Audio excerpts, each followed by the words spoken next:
Yeah, on Twitch. Alright, we're live. Hey everyone. Hi.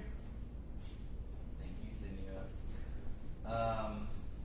Yeah, so today we're going over another game from last week. This was between a couple of about 1,000 rated USCF players. And yeah, we'll just get right into it. So we had a Scandinavian, or a Scandi. This is a huge pet favorite of one of my favorite chess personalities, John Bartholomew. So yeah, if you're interested in learning a lot more about the Scandi, I highly recommend him. He has a few, or at least one course on Chessable, with I think another one coming if it's not out already. And so the Scandinavian is an interesting opening just strategically, because one of the first things that every patzer in chess learns is that you shouldn't develop your queen early. And this kind of flies in the face of all basic chess logic. And so why would black do this? What black is trying to claim, even though they bring out their queen early, which can give white a few quick tempi in the opening, is that black has managed to trade off one of white's central pawns for their own. And even though white will be able to get some space in the center with d4, white's ability to really use that space is not as easy as if they were able to have the ideal pawn center. So the ideal pawn center is when you have pawns on d4 and e4.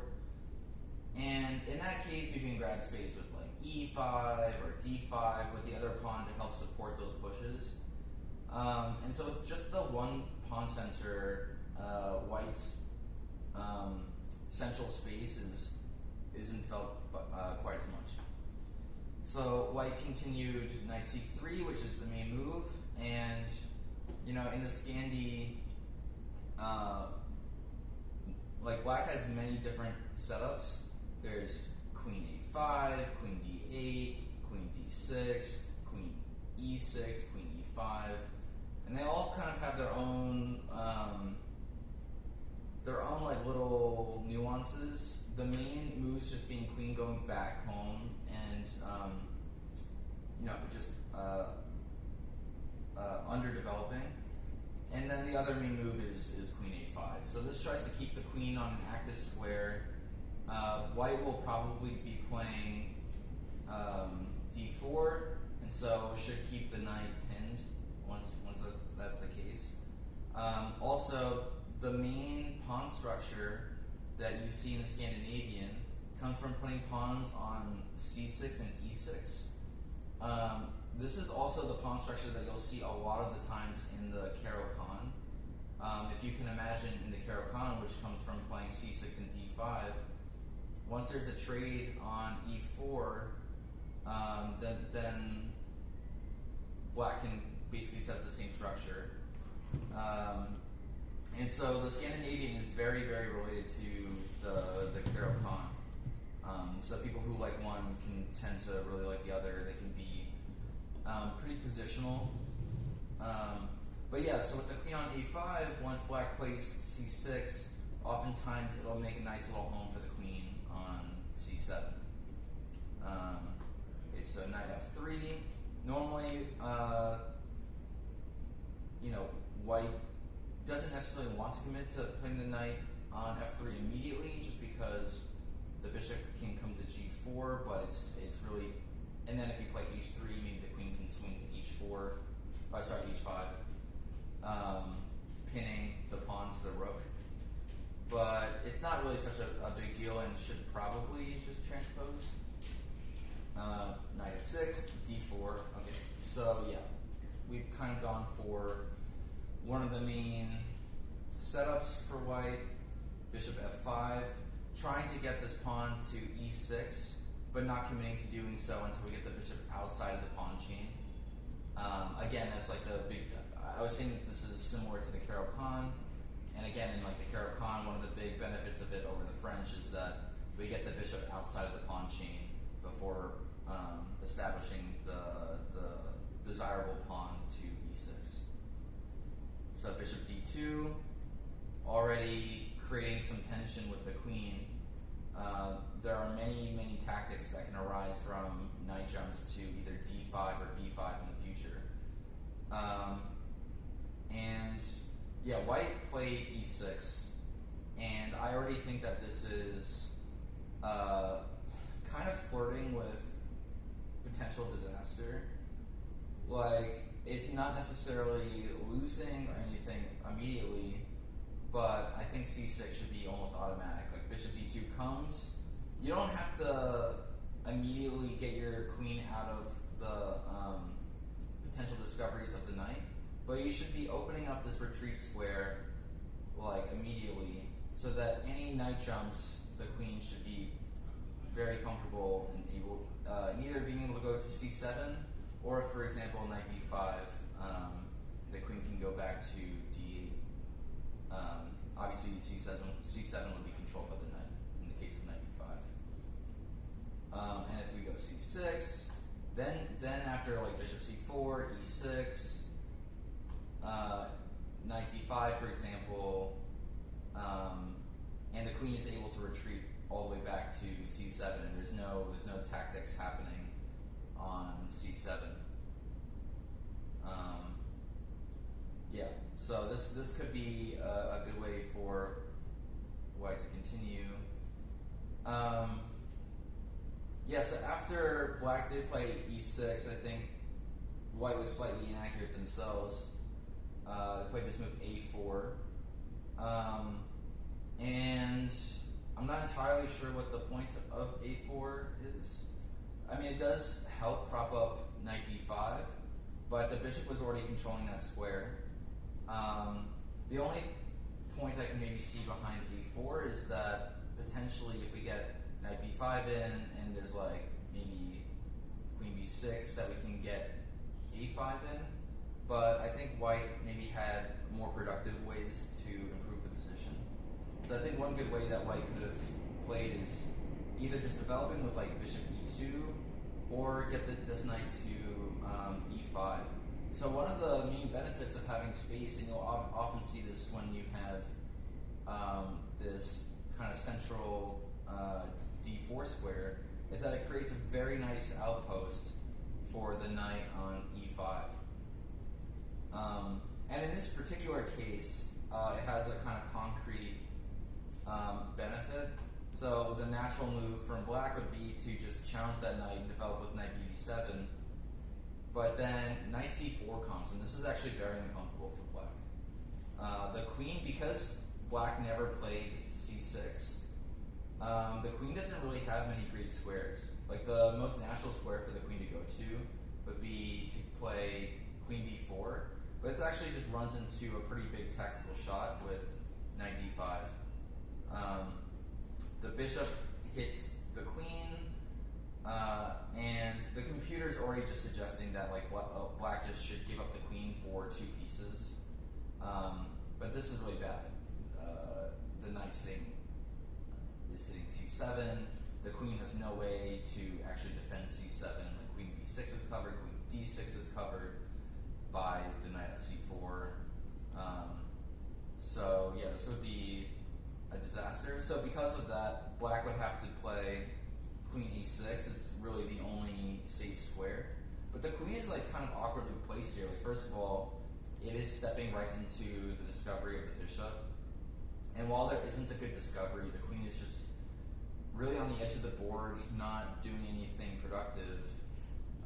And white can play queen f3, which has benefits of helping control potential d5 push, putting pressure on b7, and one sample one. Yeah, this is a very pretty shot. The bishop indirectly defends the knight because if takes, there's this discovered check, and the queen would drop. Yeah, black's pieces do not look coordinated here. White will finish development, and just have like a pretty pleasant game while this queen is kind of offside. So yeah, that would be if knight e5 instead of in the game continuation a4. But okay, a4, knight c6, and yeah, already we're getting this knight b5 idea, and now we do kind of see the point of why a4 is useful, because of queen b6, a5, and yeah, like black has to give up the knight just to basically not lose. And yeah, I think black kind of panicked here. It is very scary. It does seem like black is just losing material here, and play this move bishop b4. But this is just immediately losing. And the only way for black to stay in the game here was knight b4. And the point is that white would like to be able to play c3 to kick the knight away, but we just don't have time. c3 and then knight c2. Coordinating with the bishop, and there's this fork on a1 and e1. And so the point is that during the game, instead of knight b4, bishop b4 was played to block, but this doesn't come with a threat, right? There's no threat on c2, and so c3 is able to be played, and if the bishop just backs up, then we can start expanding, and you can't go queen a6, because then knight c7 is a fork, right? And if you go queen b6, then we have a5, which is kind of the point of white's a4 idea. But yeah, black was a little bit cooperative by playing knight c6 and then bishop e4. So in any case, black didn't play, I think, the most natural bishop e7, but both would have been losing. So the point is that takes comes with tempo on the queen. Black doesn't have time to take the knight in response. A little bit of a deflection. Black can take, but then white would take back and just emerge with 3 pieces to black's 2 pieces. And white should be able to just develop, get king castled, and slowly convert this winning position. But yeah, black just sort of ended up losing all the material. Heads up move from white. Desperado, taking the knight on c2 because black's own queen was hanging as well.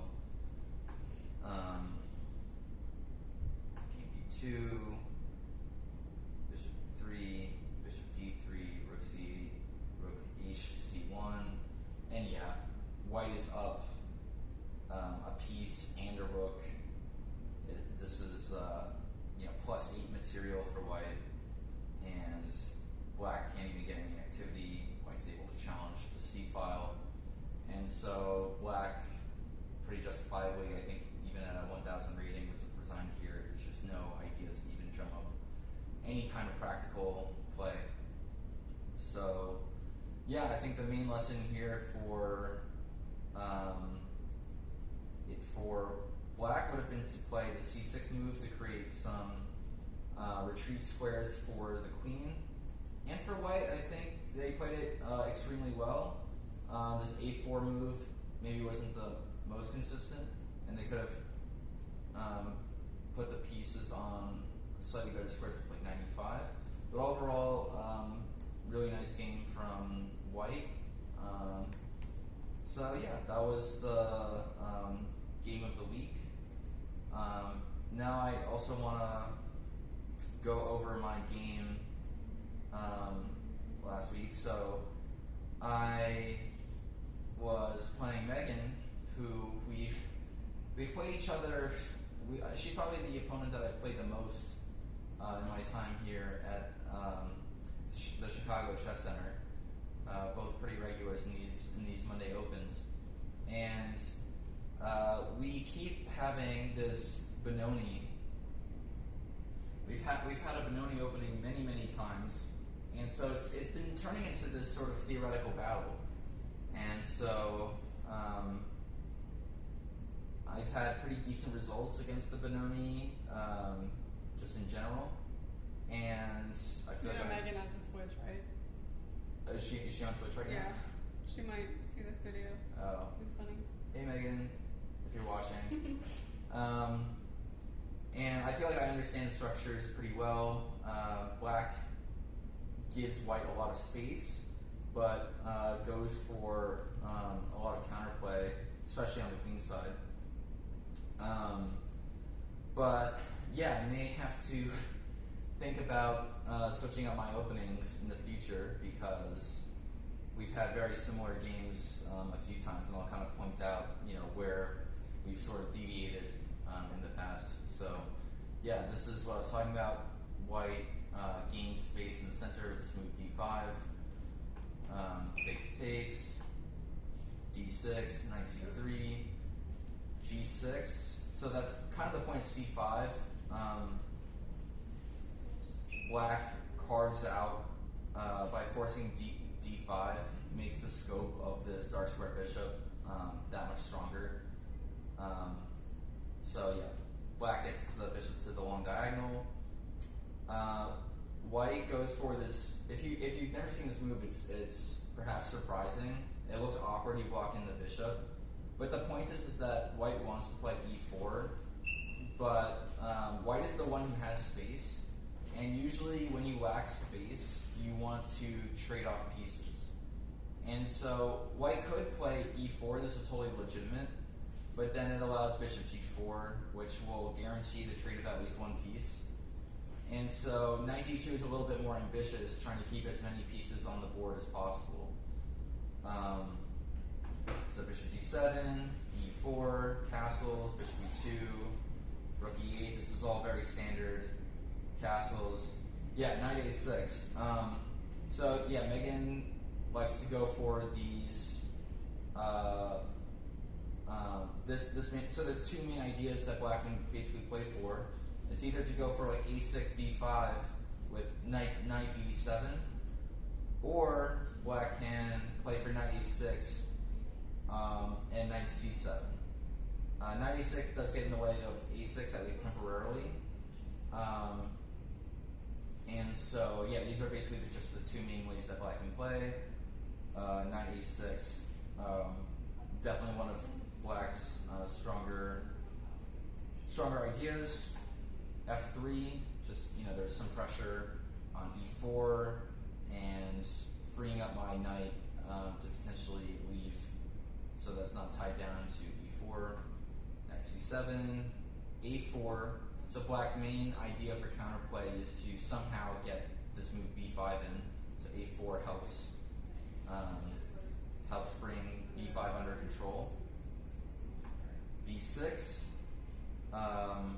So one of the ideas of knight c7 is that the knight is able to help contribute to developing bishop a6. And if you look at along this diagonal, the bishop really doesn't have many good squares. It is possible to play bishop d7 in some lines, trying to help gear up for b5. But like I was saying before, black wants to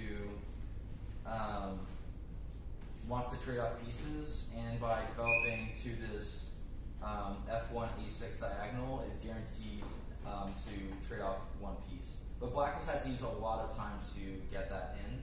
Knight a6, knight c7, b6, bishop e6, and then here a trade.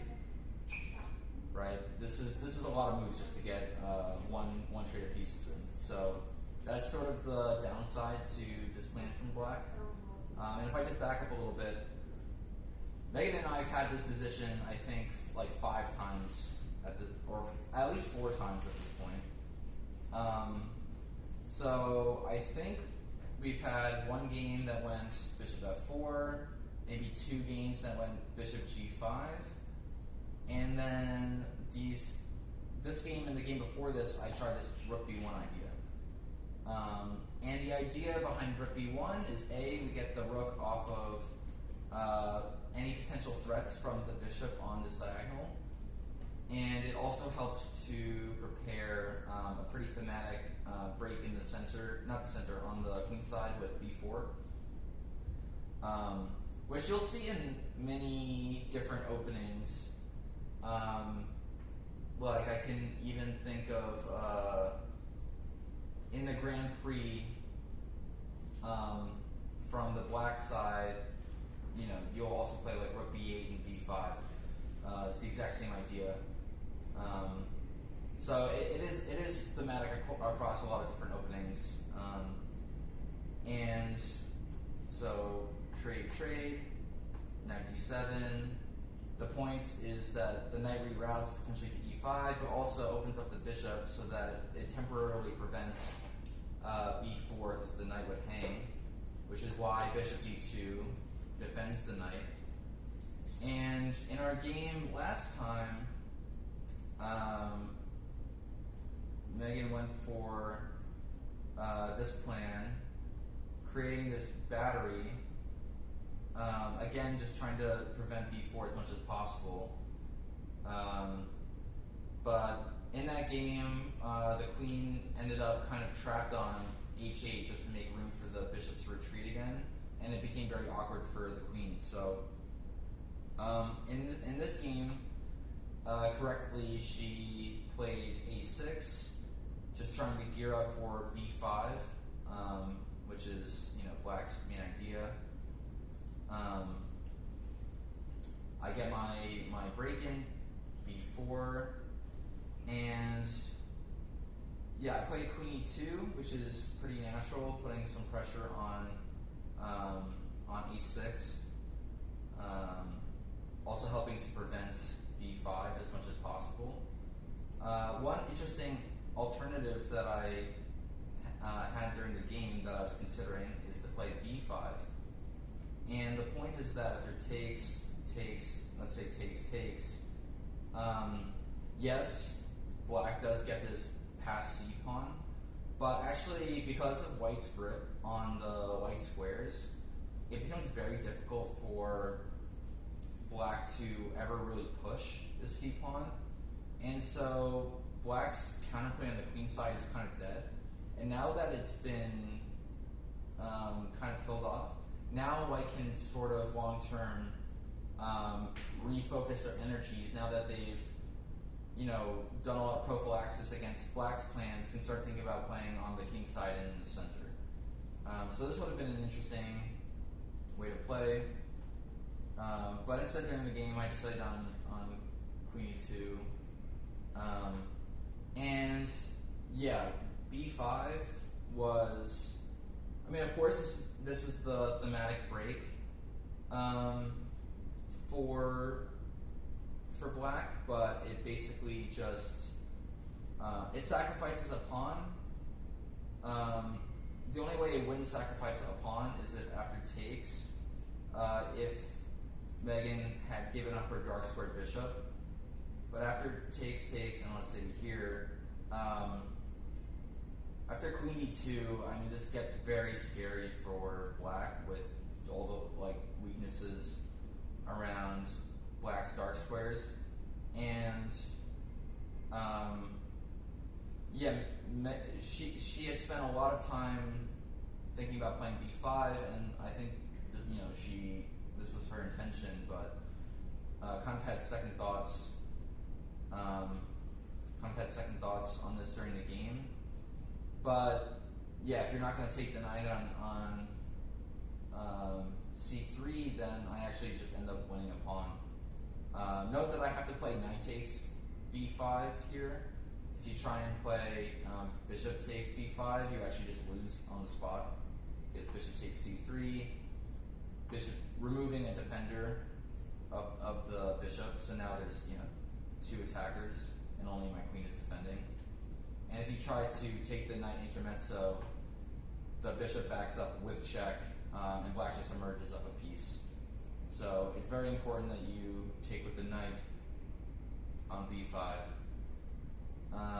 And after, knight b6, which I was actually pretty happy to see. I mean, it comes with tempo on the bishop, but could have also gotten tempo on the bishop with knight e5. But there are lines where maybe the queen wants to come to b6 for a potential check on the king on g1. So yeah, the knight taking away that square, I was happy to see. I went for kind of the simple option with b takes c5, allowing black to grab my leg square bishop, but since I'm up a pawn, I'm not so concerned about maintaining the bishop pair. I kind of just want to simplify and create like a very nice protected pass pawn with my d5 pawn. I did sort of miss, there's a very thematic, you see this in the King's Indian as well sometimes, this knight a7, knight c6 maneuver with threats on the fork on the b8 rook and the queen. So I did kind of forget about this idea during the game, but okay, b takes c5. I think it's still very good. Takes. You just have a huge series of trades. Takes here, check, and black wins back one of their pawns, but white is still up a pawn. I actually thought during the game that bishop takes c5 would have been slightly more resilient. It is very scary to play this move because you are conceding this diagonal to white, and with queens on the board, it is very possible that black could just get checkmated. The problem is that it's sort of like the lesser evil, because after takes, this is a protected pass pawn, and it's only a few steps away from promotion, and it becomes just very scary very quickly for black. So I think this next move is probably my one big sort of conceptual error during the game. I try to be very concrete, and this is a problem that when you consider like top players versus patsers such as myself, is that us patsers like to find concrete solutions. We don't like to just sit on a position and say that we're better. We try to sort of win as quickly as possible. But patience is often when you're just dominating a position, as white is here, just slow improving moves and realizing that black is not in time to do anything really. So white should just play rook b1, take total control over the b file, and white can improve from here. And there's just nothing really black has no counterplay. But instead, I played the very forcing variation. The point is that the queen puts pressure on the rook on e8, so the black's queen is very, very tied down. There's only so many squares that she can go to. And really the only square that ends up making sense, and the engine ends up agreeing, and I knew this during the game, is that queen b8. And like for example, if queen a8, then I go rook b1, and black again is just completely stuck, and with the bishop controlling d8, this pawn is like quickly going to promote. Like the rook can never challenge me on the b file, and this would be just dead lost for black. So queen b8 takes, and bishop c7. And I had calculated all this during the game, but this was really the one chance I let for my opponent to kind of save the game. And white would still be better here, but only slightly. And with best defense, black should be able to hold. And it's somewhat unintuitive, but sorry, where's go ahead and show this? Yeah, rook b3 here. It's somewhat unintuitive, but once you see it, it actually makes a lot of sense. So, the point of me playing bishop c7, I was trying to hit the rook with tempo, and like the bishop here is in a perfect spot to help escort the pawn up the board to this promotion square on d8. But after rook b3, say d6, rook d3. And the rook here is actually perfectly placed. Rooks belong behind passed pawns. This is both true if you're trying to promote, and also true if you're trying to stop your opponent's pawn. And yeah, the bishop will come to f6, help control d8, and yeah, black has a passed pawn of their own, which they can start creating their own counterplay. Like my counterplay is kind of stopped with this rook on d3.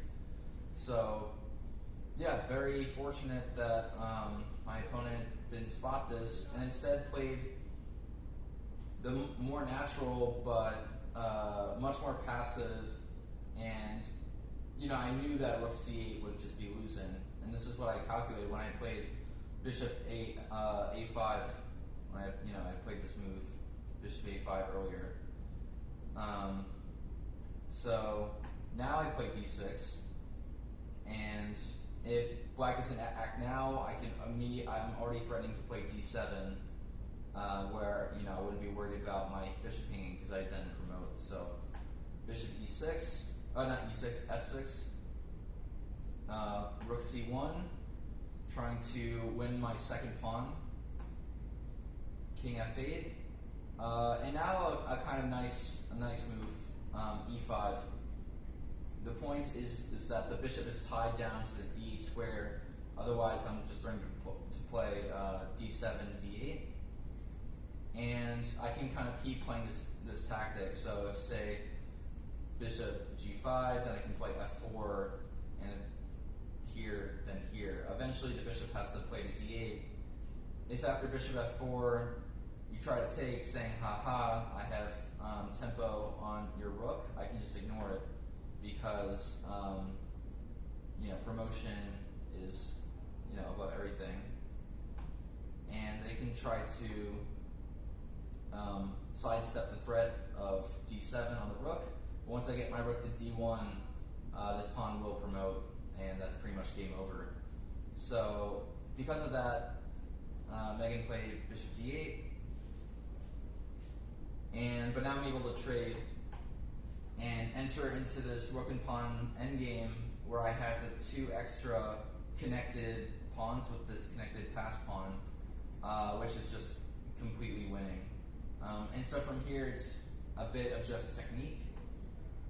King 8, rook c7, cutting the king off along the 7th rank. h5, king g1, trying to bring my king to the game. And yeah, Megan's main idea is to try to split up my pawns. So in this position, she would like to play f6, trying to break up these pawns. If this pawn takes, for example, then she can take on d6. But if f6, then I can just play f4, reinforcing my pawn chain. So she starts with g5, trying to get ahead of that, stopping me from playing f4 myself. But I try to carve out this f4 square with h4. I don't mind her taking because then her pawns will be weak and I can scoop them up, which she does. I play rook c4. Now she goes for her f6 plan. But now I can just simplify, and we end up just in this very clean position where I have the two connected passed pawns, and rook versus rook, which is just a theoretical win. And it's even winning in the more difficult case is when, say this f pawn was actually on the h file instead. Like if you have the two pawns on the edge of the board, that's slightly more difficult.